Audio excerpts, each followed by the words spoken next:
TNN T V کی بین الاقوامی خبروں کے ساتھ میں ہوں ادیبہ خان۔ ٹورانٹو میں برفانی طوفان کے سبب پولیس کی جانب سے شہریوں کو دوران ڈرائیونگ احتیاط کا مشورہ دیا گیا ہے۔ شہری انتظامیہ کی جانب سے بے گھر افراد کے لیے وارمنگ سینٹرز کھول دیے گئے ہیں۔ بدھ کے روز ایک موسم سرما کا طوفان ٹورانٹو سے ٹکرا گیا، جس سے شہر میں شدید برف باری ہوئی، سفر کی رفتار کم ہوئی اور لوگوں کو جمعرات کو گھروں میں رہنے کے لیے کہا گیا، جبکہ صوبے کے دیگر علاقوں میں موسم مزید خراب ہونے کی توقع ہے۔ طوفان کے سبب ملی جلی بارش اور برف باری ہوئی، جس کی پیشن گوئی 15 سے 20 سینٹی میٹر کے درمیان ہے۔ برف کے گولے گرنے کا بھی امکان تھا اور بارش جمنے کا خطرہ بھی تھا۔ TTC نے کہا کہ اس کے 41 بس اسٹاپ شام 5 بجے تک سروس سے باہر تھے۔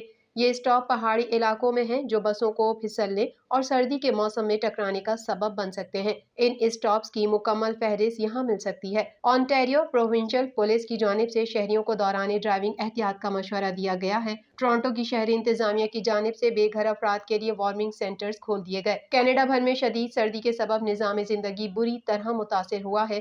شدید سردی کی وجہ سے شہریوں کو سفری رکاوٹیں، اسکولوں کی منسوخی اور بجلی کی بندش کا سامنا کرنا پڑا۔ ان انتباہات کے درمیان کہ مغرب سے آنے والا موسم سرما کا طوفان وسطی کینیڈا جانے اور جانے والے ہوائی سفر کو متاثر کر سکتا ہے۔ ٹریکنگ سروس کے مطابق ایئر کینیڈا نے دن کے لیے 160 سے زیادہ پروازیں تقریباً 26% بدھ کی دوپہر تک تاخیر یا منسوخ کر دی تھیں۔ ویسٹ جیٹ نے کہا کہ اس نے ٹورانٹو، لندن اور کچنر واٹرلو، اونٹاریو کے ہوائی اڈوں پر بدھ اور جمعرات کے لیے 37 پروازیں منسوخ کر دی ہیں۔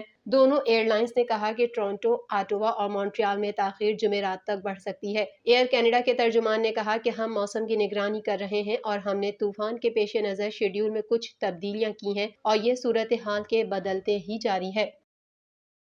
کینیڈا کی ایک سرحدی کمیونٹی کے میئر نے خبردار کیا ہے کہ وفاقی حکومت کے نئے غیر ملکی جائیداد والے پراپرٹی ٹیکس سے مقامی معیشت کو نقصان پہنچے گا۔ اس حوالے سے مزید تفصیلات جانتے ہیں۔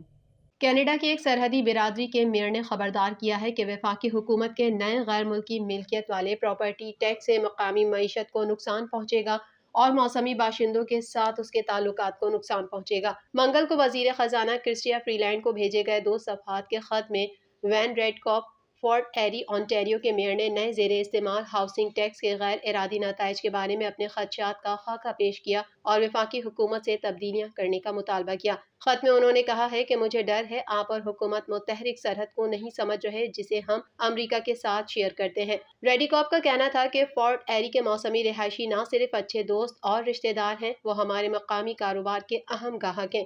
میں آپ کو یقین دلاتا ہوں کہ ٹیکس ہمارے موسمی باشندوں میں بڑی بے چینی، غصہ، مایوسی اور غیر یقینی کی کیفیت پیدا کر رہا ہے۔ وہ ہماری کمیونٹی میں زندگی کی خوشحالی میں ایک اہم عنصر شامل کرتے ہیں۔ نئے زیر استعمال ہاؤسنگ ٹیکس کا اطلاق گزشتہ سال ہوا تھا۔ یہ غیر ملکی املاک کے مالکان کو کینیڈا ریونیو ایجنسی کے ذریعے کم استعمال یا خالی سمجھی جانے والی کسی بھی رہائشی جائیداد کی قیمت پر 1% سالانہ ٹیکس ادا کرنے پر مجبور کرتا ہے۔ ٹیکس کا مقصد کینیڈا کی ہاؤسنگ مارکیٹ کو ٹھنڈا کرنے میں مدد کرنا ہے، خاص طور پر بڑے شہروں میں جہاں مکان کی فراہمی کم ہے۔ اس کا مقصد غیر ملکی سرمایہ کاروں کو اپنا پیسہ رہائشی ریئل اسٹیٹ میں پارک کرنے سے روکنا ہے جو خالی بیٹھا رہتا ہے، جبکہ ٹیکس موسمی جائیداد کے مالکان کے لیے اہم چھوٹ پیش کرتا ہے، وہ بڑے پیمانے پر دیہی اور چھٹی والی کمیونٹیز پر لاگو ہوتا ہے۔ کینیڈا کے ڈپارٹمنٹ آف نیشنل ڈیفنس اور کینیڈا کی مسلح افواج کا کہنا ہے کہ وہ چین کی جانب سے کینیڈا کی فضائی حدود اور پانیوں میں نگرانی کی کارروائیوں کے حالیہ کوششوں سے آگاہ ہیں۔ اس حوالے سے مزید جانتے ہیں۔ کینیڈا کے ڈپارٹمنٹ آف نیشنل ڈیفنس اور کینیڈا کی مسلح افواج کا کہنا ہے کہ وہ چین کی جانب سے کینیڈا کی فضائی حدود اور پانیوں میں نگرانی کی کارروائیوں کی حالیہ کوششوں سے آگاہ ہے۔ ترجمان ڈینیل لی بوتلیئر نے ایک بیان میں کہا کہ مسلح افواج نے آپریشن لمپٹ کے تحت 2022 سے کینیڈا کے سرزمین پر سراغ لگانے کی کوششوں کو روک دیا ہے۔ انہوں نے کہا کہ آپریشنز کی سالمیت کو یقینی بنانے کے لیے ہم اس وقت مزید معلومات فراہم کرنے سے قاصر ہیں۔ کینیڈا کی وزیر خارجہ میلانیہ جولی نے ایک انٹرویو میں کہا کہ چین تیزی سے خلل ڈالنے والی طاقت ہے۔ انہوں نے کہا کہ کینیڈا شمالی امریکہ کی فضائی حدود کی حفاظت کے لیے نوراد کے ساتھ مل کر کام کرے گا اور غیر ملکی مداخلت کی مزید اطلاعات سامنے آنے پر کینیڈا کی آرکٹک خود مختاری پر مضبوط موقف اختیار کرے گا۔ انہوں نے کہا کہ جب چین کی بات آتی ہے تو ہم چین کو چیلنج کریں گے، جب ہمیں کرنا چاہیے اور جب ہمیں ضرورت ہوگی ہم چین کے ساتھ تعاون کریں گے۔ جب ہماری سمندری سرحدوں کے اندر آرکٹک پر مسائل یا کسی بھی قسم کی غیر ملکی مداخلت کی بات آتی ہے تو ہم واضح ہوں گے اور اسی طرح ہم اس مسئلے کو حل کریں گے۔ امریکہ میں 2 کروڑ شہری آبادی پر مشتمل ریاستوں میں برفانی طوفان نے تباہی مچا دی۔ وسط مغربی ریاستوں میں شدید برف باری سے نظام زندگی متاثر ہو گئی۔ اس حوالے سے مزید جانتے ہیں۔ امریکہ میں 2 کروڑ شہری آبادی پر مشتمل ریاستوں میں برفانی طوفان نے تباہی مچا دی ہے۔ وسط مغربی ریاستوں میں شدید برف باری سے نظام زندگی متاثر ہو گئی۔ میڈیا رپورٹس کے مطابق کیلیفورنیا میں برفانی طوفان سے 1 لاکھ سے زائد افراد بجلی سے محروم ہیں، جبکہ ریاست میں برفانی طوفان سے 1000 سے زائد پروازیں منسوخ ہو گئیں۔ محکمہ موسمیات نے کیلیفورنیا میں جمعے اور ہفتے کو شدید برف باری کی پیش گوئی کی ہے۔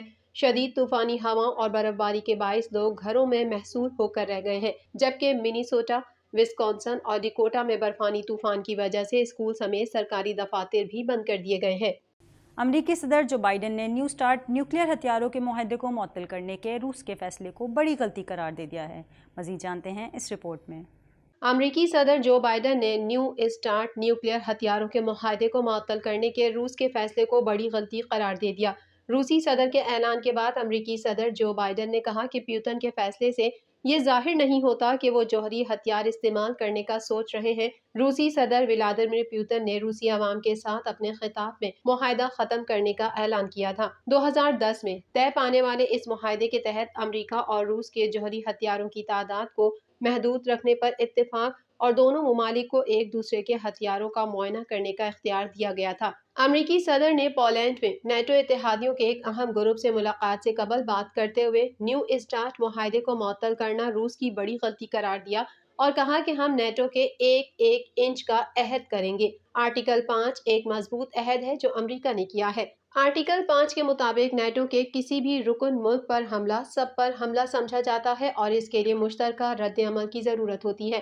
امریکی صدر نے ہتھیاروں اور مزید ہنگامی امداد کے ذریعے یوکرین کی مسلسل حمایت جاری رکھنے کا بھی اعادہ کیا۔ دوسری جانب امریکی صدر جو بائیڈن کا طیارہ پولینڈ پہنچا تو مہمانان گرامی باہر آئے، لیکن ان میں سے ایک پاؤں پھسلنے کی وجہ سے پہلی سیڑھی سے لڑھکتے ہوئے زمین پر آ گرے، جس کی ویڈیو وائرل ہو گئی۔ ویڈیو وائرل ہونے کے بعد سوشل میڈیا صارفین کی جانب سے قیاس آرائیاں کی جا رہی تھیں کہ یہ شخص جو بائیڈن ہی ہے، جبکہ غیر ملکی میڈیا نے ان گردش کرتی خبروں کی تردید کرتے ہوئے مذکورہ شخص کو وفد کا رکن قرار دیا تھا۔ تاہم اب وارسا کا دورہ مکمل کرنے کے بعد ایک بار پھر سوشل میڈیا پر ویڈیوز وائرل ہوئیں، جس میں دیکھا جا سکتا ہے کہ جو بائیڈن جہاز کی سیڑھیاں چڑھتے ہوئے پہلے لڑکھڑائے اور پھر گرے، لیکن فوراً ہی اٹھ کھڑے ہوئے اور جہاز پر چڑھے۔